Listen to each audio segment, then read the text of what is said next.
xaflad ballaaran oo si heer sare loo soo agaasimay dulucdeeduna ahayd caleemasaarka suldaan cabdirasaaq maxamed faarax cumaani ayaa ka dhacday hotel kaafi ee waqooyiga magaalada burco waxaana ka soo qayb galay madax dhaqameed ka kala yimi guud ahaan gobolada Somaliland iyo dawladda deegaanka Soomaalida Itoobiya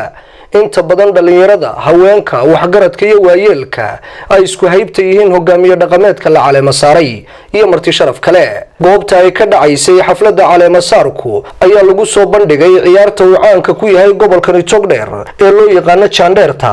sidoo kale gamaanka fardaha oo aad loo qurxiyay ayaa lagu ciyaarsiinayay goobta munaasabadu ay ka socotay waxaana ka hadlay munaasabada madax dhaqameed abwaano iyo siyaasiyiin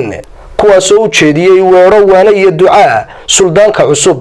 ee maanta lagu caleemasaaray magaalada Burco ugu dambeyntii waxa soo xiray munaasabada caleemasaarka hogaamiyaha la caleemasaaray suldaan cabdirasaaq maxamed faarax oo loo yaqaan Cumaani iyo dhammaan Somaliland ee madax dhaqameedka iyo siyaasiyiinta iyo aqoonyahanka iyo waxgaradka casuumadan aanu dhignay ka beer ahaan iyo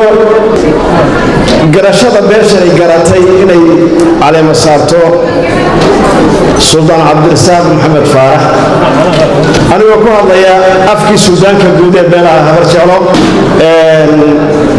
si aad u soo sharafteen ilaahay idin sharfo waan idinka mahad celinaya cabdirasaaq anagu waa ogtino ma shaqaysano oo lacag ma hayno markay reeru islaam bana lagu qaybiyay waryaarahan dhiig baa laga daadanaya yaaca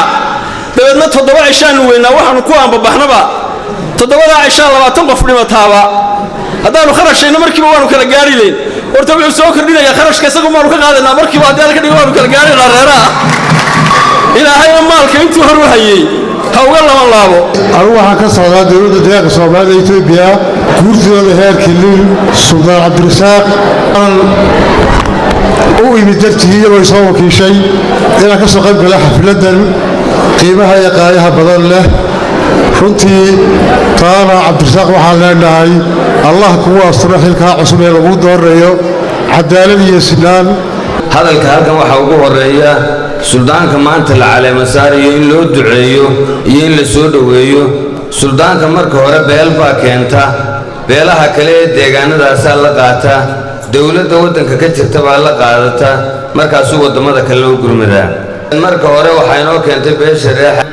annaguna haddii aanu nahay beelihii Somaliland madax dhaqameedkoodii waanu idin la qaadanay mulki tu'ti mulka man tasha wa tanzi'u mulka mimman tasha wa tu'izzu man tasha wa tudhillu man tasha biyadika alkhayr innaka ala kulli shay'in qadir wa sallallahu ala nabiyyina Muhammad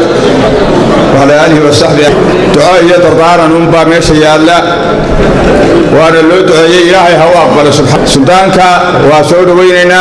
ragninkii suldaan laga dhigay sumaada loo yeelay waynuu samaaniyo wanaag suura geeriyaaye waynuu amuuraa sirgacan kala safeeyaaye waynuu siraad yagu hirto saxan ahaadaaye